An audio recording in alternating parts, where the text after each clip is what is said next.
Nobody expected the Las Vegas Raiders to turn a mock game into a full-blown warning shot to the rest of the league.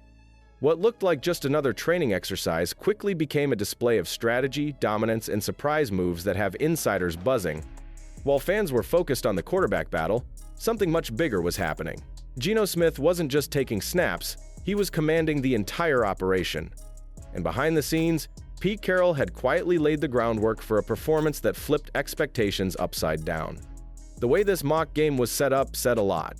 Team Geno Smith in silver took the field against a rotation of Aiden O'Connell and Cam Miller leading the black squad.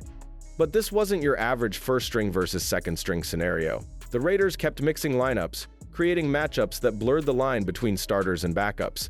That kind of chaos isn't accidental. It was a pressure test, a chessboard built to see who cracked and who rose. And with Tom Brady watching from the sidelines and Raider Nation packing the seats, the stakes felt more like Week 1 than a preseason tune-up. This wasn't just camp, this was evaluation under fire. But the real mystery was how this offense looked that ready. The crowd could feel it, the play calling had rhythm, the execution had bite, and once the first ball left Geno's hand, the entire tone changed.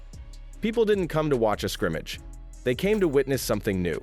The question is, how did Geno Smith take control so quickly, and who helped him light the match? Because what happened on that first drive may have revealed the Raiders' true offensive blueprint for the season. Let's break down exactly how Geno started this fire. But before we get into that, hit that like and subscribe button for more Raiders and all the NFL content. Let's aim for 500 likes on this video. The first snap wasn't just a routine play, it was a message. Geno Smith opened the day with a sharp 7-yard strike to Michael Mayer, and from that moment, the energy shifted. It wasn't just execution, it was control. The offensive line looked locked in, and Geno was running the offense like he'd been doing it all year. On that opening drive, he went 7 of 10 for around 60 yards, spreading the ball to 6 different receivers including Brock Bowers, Trey Tucker, Jacoby Myers, Ashton Genty, and Dante Thornton Jr. That's not a hot start, that's command. But the twist came when you looked at who Geno was working with. The mix of tight ends, receivers, and formations revealed something deeper. This offense wasn't built around one star. It was built around mismatches. Geno's patience let plays develop, and his connection with Bowers became impossible to ignore. That opening drive ended with a touchdown to the rookie tight end, and it wasn't a fluke. It was the first sign that this offense might be built to rotate weapons, not lean on one. Every pass had purpose. Every read looked sharp. The defense wasn't flat. Geno was just that efficient. Now here's where it gets even more interesting. This wasn't a one-drive wonder. Geno came back out and led another touchdown drive, this time finishing with a back shoulder throw to Bowers again. That's 2 scores on 2 drives. The defense started to adjust, but it didn't matter. Geno stayed cool, used motion, read the coverage, and picked them apart. And suddenly, the Raiders were up 14-0 before most people had found their seats. But the real story wasn't just Geno's clean stat line. It was what this meant for Brock Bowers, and why his early chemistry with Geno could shift the entire identity of this team. Let's dig into that next.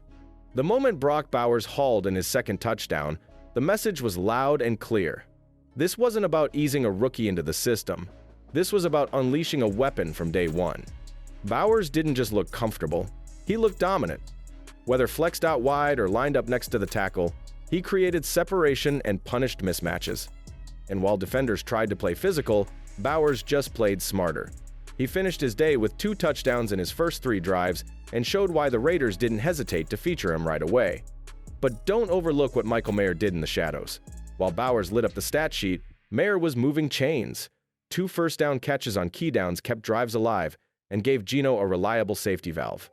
The Raiders clearly committed to using both tight ends together, forming the kind of 12 personnel attack that's built to confuse defenses. You couldn't load up the box, and you couldn't drop into deep zones without leaving someone open underneath. Mayer worked the middle, Bowers stretched the seams, and linebackers were caught in no man's land. It was a nightmare matchup setup, and Chip Kelly was pulling every string. What made this more than just a flashy segment was the balance. Neither Bowers nor Mayer needed double-digit targets to leave an impact. They just needed space and trust. And Geno gave them both. The more these two clicked, the more explosive the Raiders' offense looked. And if this is just the start of their chemistry, opposing defenses might already be out of answers. But while the offense was firing on all cylinders, One player on the other side of the ball was about to flip the energy with one play. Let's talk about Max Crosby's game-changing moment next. Just when it felt like the offense couldn't be stopped, Max Crosby reminded everyone why he's the heartbeat of this defense. On Aidan O'Connell's second drive, the Raiders' top pass rusher burst off the edge, stripped the ball clean, and took it to the house. That one moment wasn't just a defensive highlight. It was a momentum shift. Crosby didn't just end a drive, he scored. And in a scrimmage environment where most defenders ease up, Crosby went full throttle. It was a reminder that while this offense is evolving, the defense still has its own stars who can change the game instantly. But it wasn't just Crosby making noise.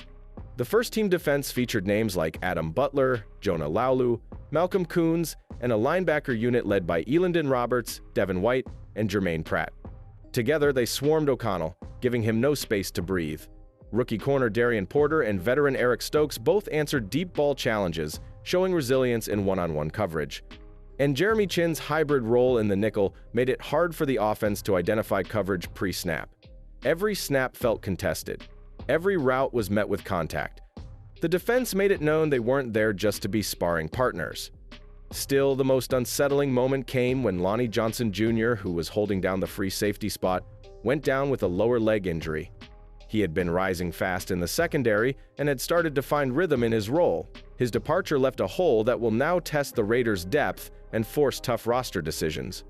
But while one player was being helped off, another stepped in quietly and began making his own case for a bigger role. Let's now turn to the battle under center and how the backup quarterbacks made their mark in this high-pressure showcase. While Geno Smith controlled the spotlight, the real intrigue came from what happened behind him. Aidan O'Connell, expected to challenge for meaningful reps, struggled when facing the Raiders' top defensive unit. His opening series failed to produce points, and the rhythm just never settled. Despite solid protection at times, his reads looked rushed, and attempts to push the ball downfield didn't fool the defense. Chip Kelly kept calling aggressive concepts, but the secondary held its ground. O'Connell needed a statement drive, but instead, it was the defense making the loudest play with that strip sack touchdown by Max Crosby. Then came Cam Miller. The rookie didn't look ready to throw darts across the field, but he made his presence felt in other ways. On his first scoring drive, Miller kept the ball on an RPO and ran it in himself. His legs looked fresh, and his awareness showed growth, but his passing decisions were tentative. There were moments where it felt like the game speed was still catching up to him, which is natural for someone trying to earn trust this early in camp. Still, the coaching staff clearly wanted to see how he handled the full scope of a drive, and he delivered again later, scoring another rushing touchdown that tied the scrimmage. But here's the twist. While the box score might show balance between O'Connell and Miller, the context says otherwise. O'Connell's snaps were against first-team defenders. Miller's came mostly against second and third units. The contrast revealed more about how the Raiders are evaluating pressure situations than it did about stats.